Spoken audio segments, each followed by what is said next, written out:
Everybody, turn this radio down just a little bit. Welcome back to Vibing with Damien. I'm on my way to the game, running a little late. The game started at like 1 o'clock. And I had to go praise the Lord first. I had to go to church. Wife over there looking at her phone. But we on the way.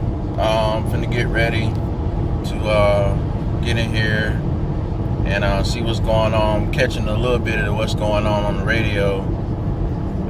Right now I think the Jags down 6-0. Almost going into the second quarter, so I should get to the game by the start of the second quarter. I'm in the car right now, but we'll see y'all in a little bit.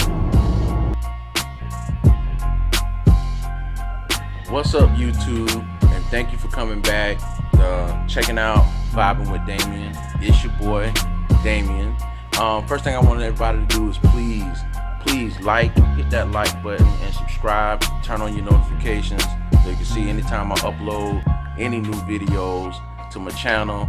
I'm not going to just dedicate my channel just to the Jaguars. There's going to be other things going on. It's just right now, the Jaguars is, it's football season.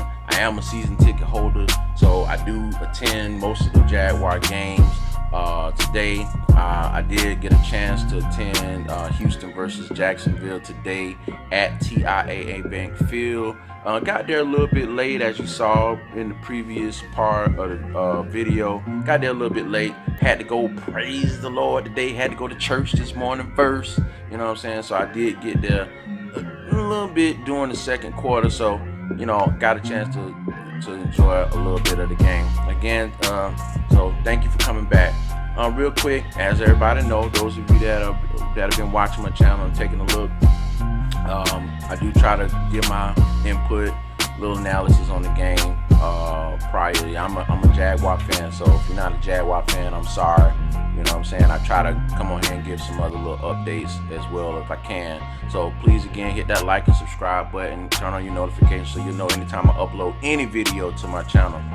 Today, again, the Jaguars took a loss, 20-7, I believe it was, to Houston. And we struggled a lot on offense. So Bortles gave up. They had 2 fumbles today that were really costly. Bortles is, and before I get started, my opinions and my views don't reflect any views of anybody on that team or anything like that, or in the NFL. I'm not an expert by no means. I like to tell everybody that I'm not an expert. I just give my opinions again. So again, it's your boy Damien, just coming back, just giving my opinions on the game. But anyway, yeah. So today we struggled again on offense. And just looking at my side notes here, no Cam Robinson still, and he's not coming back. He's not coming back. He's on IR. But it just amazes me how a couple of guys have, and it happens. Don't get me wrong. I know it happens where a couple of guys go out, a couple of key players go out, and it affects everything. But I think things are starting to.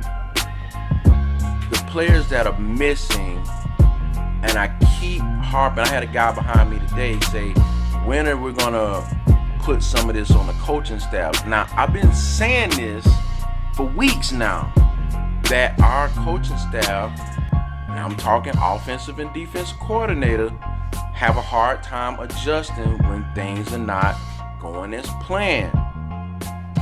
Because Cam Robinson being out, I get that we have problems on the offensive line. We got a bunch of injuries, and we playing with guys that are just not, Jeremy Parnell again struggled today. I watched 78. I watched Clowney blow past him. I watched Watt blow past him a couple of times. To later in the game, they was having to double team guys to keep guys from blow past him. Josh Walker, the left tackle that they plugged in, I mean, they had a field day with that guy today. And I'm not a professional. It's just my opinions, my views.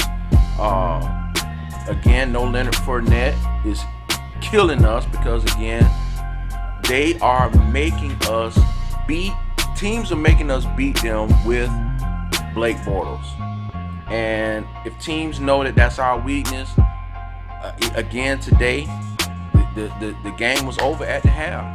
If you want to be honest, if you really want to be honest, for everybody out there who really takes a hard gut check, the game was over at the half. There's no way we were coming back. We're not built to come back. I believe that we've scored 14 points in about 8 quarters. I think today the stat line, teams have outscored us like 98-28 over the last few games.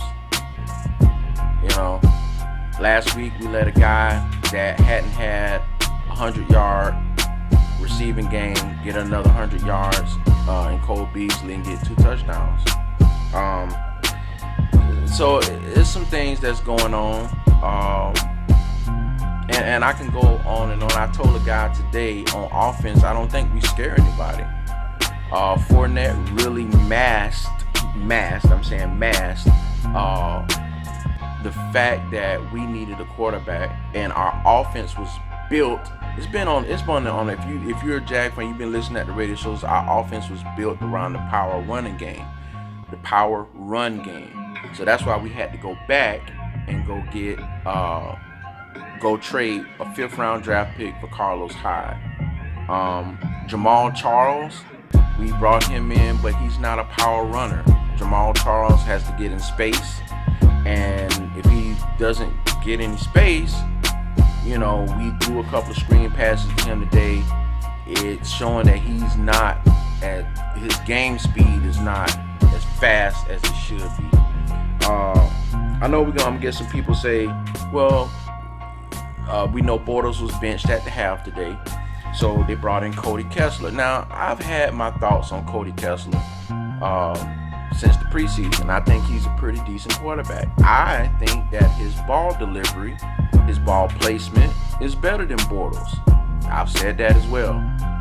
And also, now, mind you, we only got a spoon size of Cody Kessler today because they had to bring, Coach Marone said he brought him in to get a spark. Our team was doing absolutely nothing with Bortles in the game today. Nothing.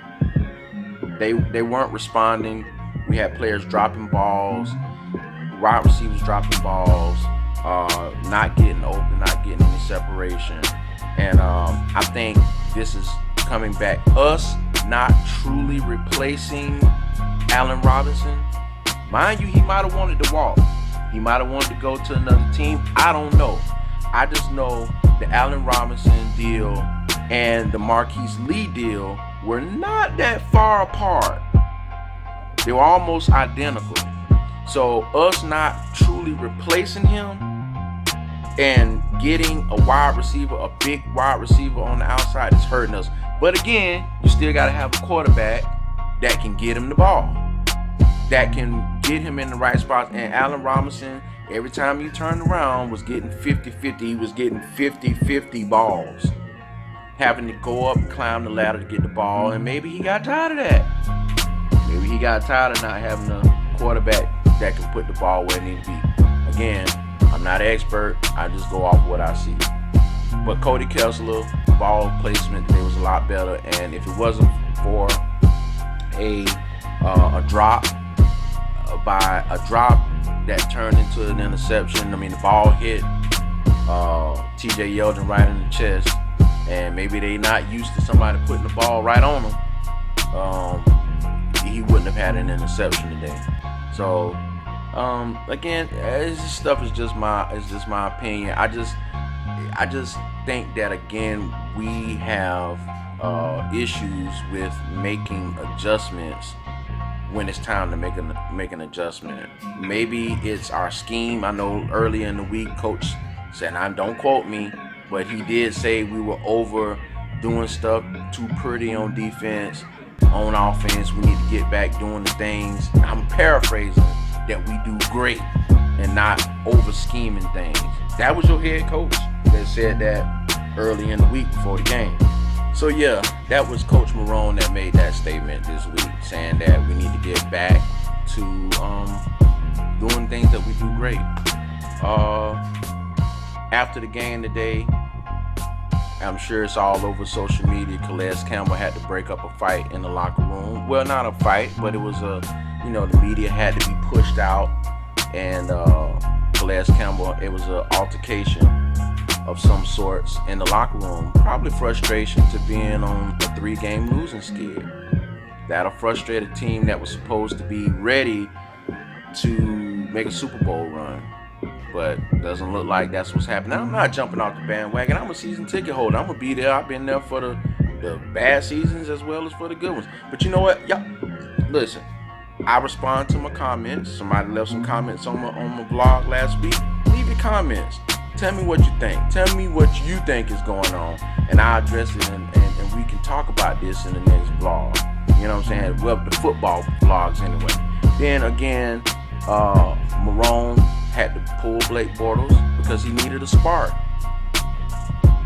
What'd that tell you? After he pulled, I watched the guys on the sideline.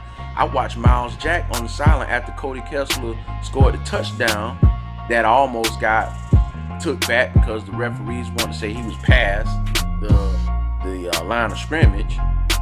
They on the sidelines getting crunk all of a sudden. I look like a player standing next to the offensive coordinator trying to see what's going to happen. The anticipation changed. You know what I'm saying? So, but then you got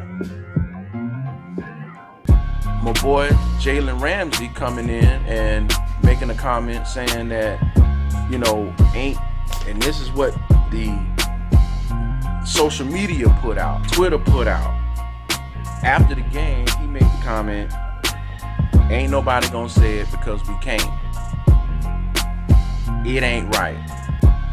So the players aren't gonna say what the problem is, but us as the fans, I believe we know what the problems are.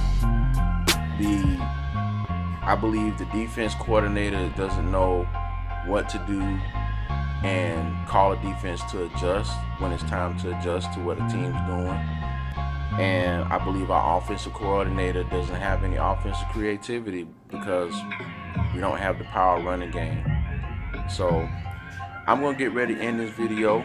I'm not going to keep everybody on too long. I just want everybody to give me your comments. Please like and subscribe to the channel. Hit that like button. Hit that subscribe button. Turn on your bell notifications. Tell me what you think. I know that we're plagued by injuries. This is probably the worst case scenario from last year to this year. Not overcoming injuries when it comes to the team, it can be devastating. But I think it just, again, it amazes me how the left tackle is understood. When you got a bookend, supposedly left tackle that can't really stay healthy, hasn't stayed healthy since he got here, and that's a whole nother conversation in Cam Robinson. You lose Marquise Lee, which is supposed to be your premier wide receiver. The rest of those guys, D.D. Westbrook, he's pretty good. Keelan Cole, he okay. Dante Moncrief, okay. But again, those guys they're not getting separation. And maybe some of it is because of the ball placement. Maybe some of it is these guys get paid too. And as goes the quarterback, as it goes the team. So if they're not getting the placement, if they're not getting the looks, if they are afraid of getting their heads taken off, if the offensive play calling is not designed. Again, I watched guys just run straight up the field, and Mr. Bortles was just checking down to the underneath routes, and there was nothing. There was nothing today. So, thus he had to be pulled from the game to try to get a spark. And again, Cody Kessler came in and did pretty much what he could. It's going to be seen as to if he's going to get the start this week in London. We got London week. We got the Eagles. We'll see. So again, please come back. Check out my channel. I'll come back next Sunday and do another update. and we'll see how it turns out. Hopefully we can pull off a win in London. We seem to be pretty successful over there because other teams are not really used to going over there. We are. So I'm gonna go ahead and end this video. Please come back, like and subscribe my channel, and tell me what you think. Please leave your comments and we'll address them. And thanks for checking out Vibing with Damien. Peace.